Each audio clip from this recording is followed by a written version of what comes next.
Assalamualaikum warahmatullahi wabarakatuh. Perkenalkan, nama saya Nugri Balat Sulaiman dari program studi akuntansi kelas 1C. Di sini saya akan menjelaskan mengenai UTS Matematika Ekonomi dan Bisnis nomor 1, 4, 6, dan 7.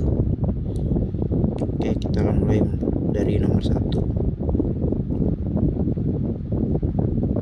Nomor 1 itu menulis soal nasabah BPR Syariah Barokah menerima 14.000 orang pada bulan Maret 2020. Diperkirakan jumlah nasabah akan meningkat sebanyak 50 orang setiap bulan jika tidak terjadi guncangan ekonomi. Berapa jumlah nasabah pada bulan Januari? Nah, yang diketahui itu ada A sebagai suku pertama adalah 14.000, B sebagai peningkatan nasabah per bulan sebanyak 50, dan N adalah 11 perhitungan dari bulan Maret 2020 hingga Januari 2021. Nah, yang ditanya itu adalah jumlah nasabah pada bulan Januari. Cara menjawabnya kita akan menggunakan rumus baris aritmatika, yaitu rumusnya UN sama dengan A plus N-1 dikali B. Jadi kita akan menjawab jadi U11 karena N-nya adalah 11 sama dengan 14.000 karena A-nya adalah 14.000 ditambah 11 min 1 dikali 50. Jadi 14.000 ditambah 10 kurang 1 itu adalah 11 kurang 1 adalah 10 dikali dengan 50 yang menghasilkan 14.000 ditambah 500 yang menjadikan U11 itu adalah 14.500. Bisa disimpulkan, jadi jumlah nasabah pada bulan Januari 2021 diperkirakan sebanyak 14.500 nasabah. Oke, kita akan lanjut ke soal nomor 4. Di soal nomor 4 kita disuruh menentukan garis yang melalui titik min 4,8 dan 2,2 lalu menentukan grafiknya.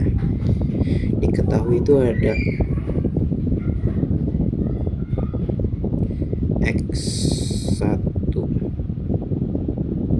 X1 sama dengan min 4 dan X2 sama dengan 2. Terus ada Y1 sama dengan 8 dan Y2 sama dengan 2. Cara menjawabnya kita akan menggunakan rumus Y min Y1 per Y2 min Y1 sama dengan X min X1 per X2 min X1.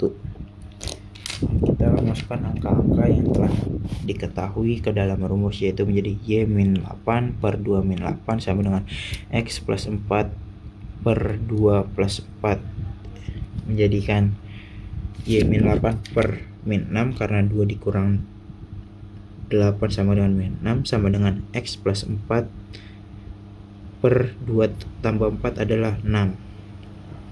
Lalu kita akan kali silang antara Y min 8 dengan 6 dan min 6 dikali silang dengan X plus 4 yang menghasilkan 6Y min 48 sama dengan min 6X min 24. Lalu kita akan mindahkan min 48 pada ruas sebelah kanan yang menghasilkan jadi 6Y sama dengan min 6X min 24 plus 48 karena 48 berpindah ruas dari sebelah kiri ke sebelah kanan. Lalu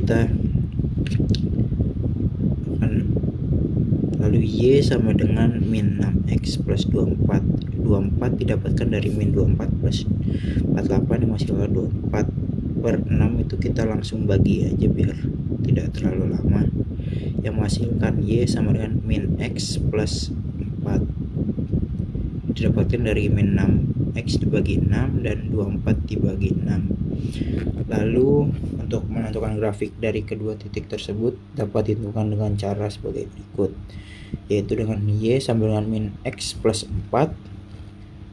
Kalau kita mau mencari terus Y sama dengan min 0 plus 4, Y sama dengan 4.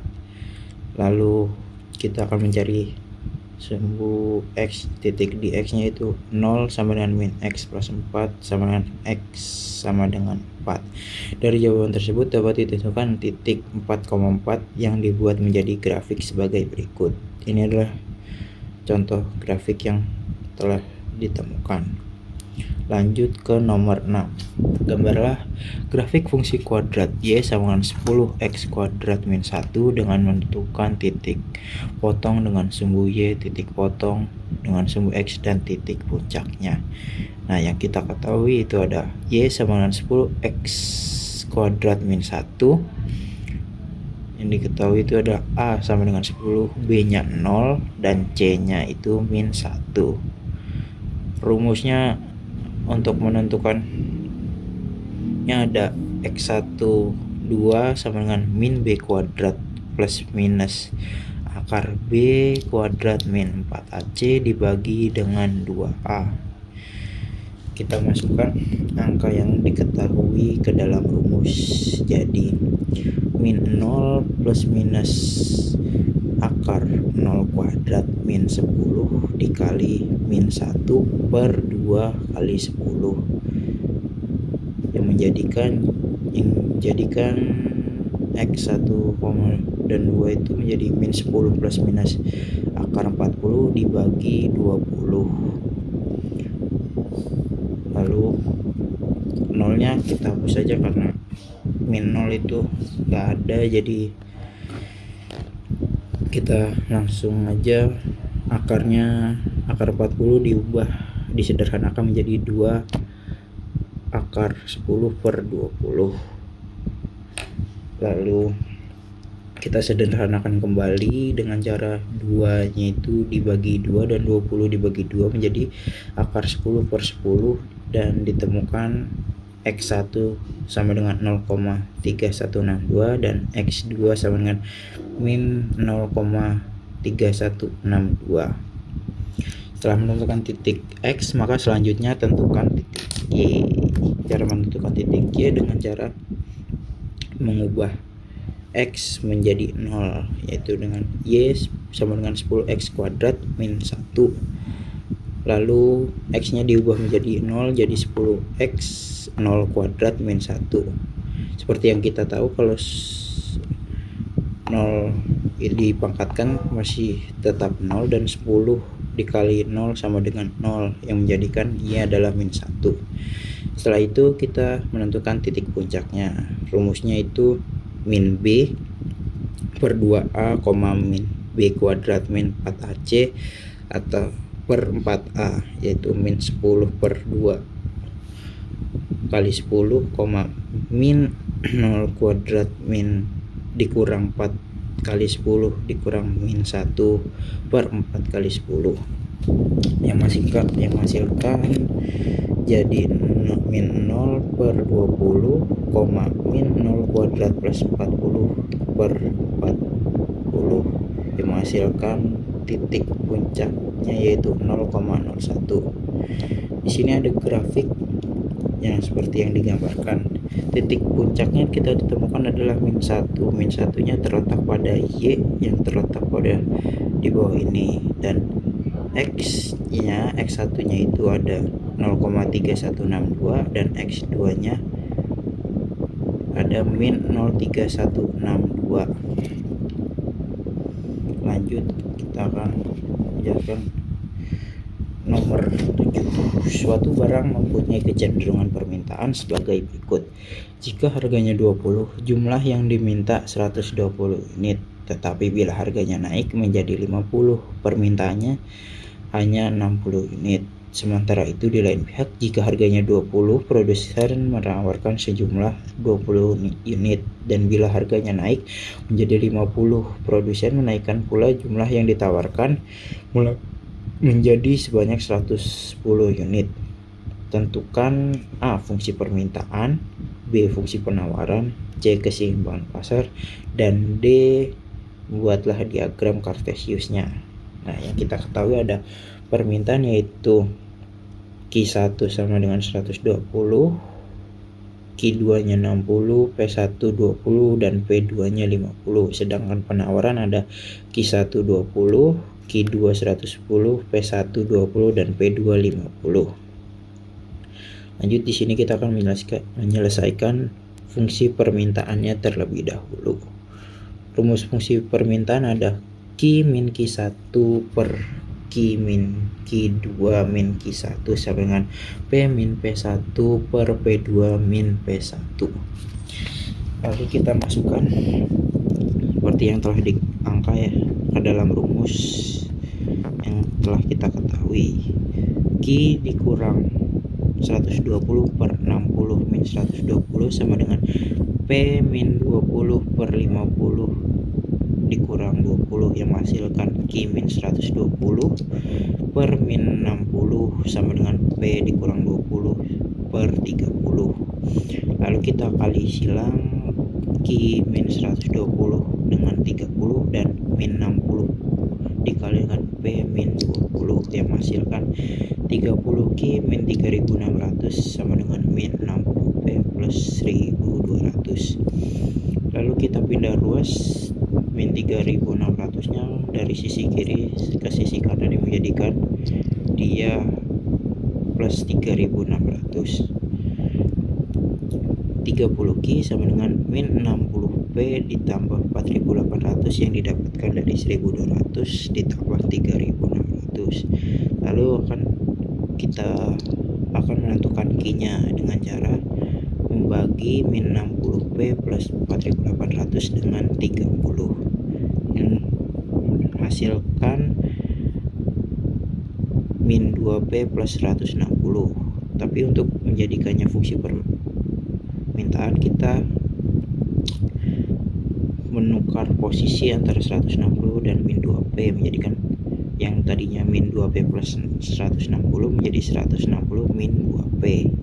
Jadi fungsi permintaannya adalah QD sama dengan 160 min 2P. Selanjutnya kita akan membuat fungsi penawarannya.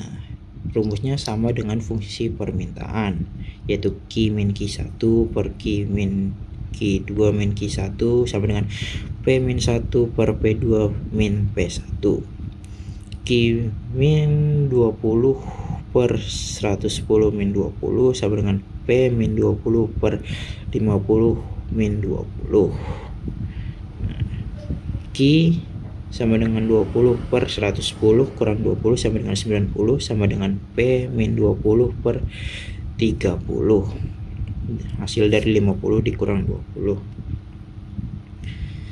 Lalu kita kali silang antara Q min 20 dikali dengan 30 dan 90 dikali dengan P min 20 yang menghasilkan 30 Q min 600 sama dengan 90 P min 1800. Lalu kita pindah ruas lagi, 6 min 600 nya ke ruas dari sebelah kiri ke sebelah kanan menjadikan min 600 menjadi plus 600, menghasilkan 30 Q sama dengan 90 P min 1200 yang dihasilkan dari min 1800 plus 600.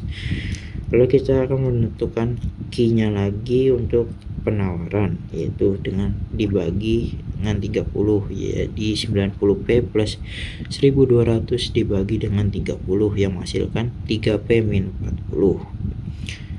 Untuk menentukan menjadikannya fungsi penawaran, kita tukar posisinya antara 40 min 40 dengan 3P yang menjadikannya fungsi penawarannya adalah QS sama dengan min 40 plus 3P. Selanjutnya kita akan menghitung keseimbangan pasarnya. Rumus keseimbangan pasar itu ada QD sama dengan QS, yaitu QD nya 160 min 2P sama dengan QS min 40 plus 3P.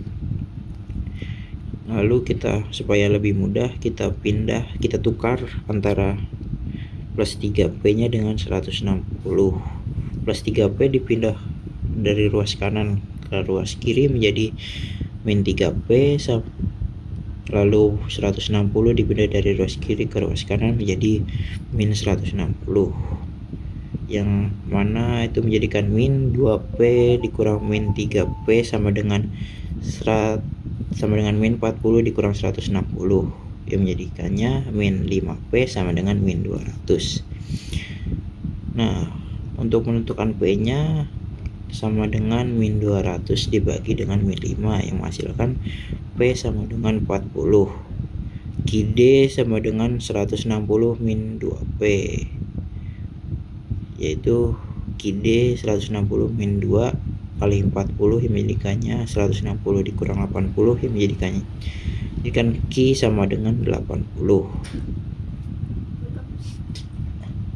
Keseimbangan pasar yang ditemukan pada titik tersebut adalah titik 80 di titik 80,40. Nah, yang D ini adalah contoh diagram Cartesiusnya tentang keseimbangan pasar. Keseimbangan pasar itu ditemukan pada titik 80 di X dan 40 di Y. Sekian saja. Sekian, terima kasih. Wassalamualaikum warahmatullahi wabarakatuh.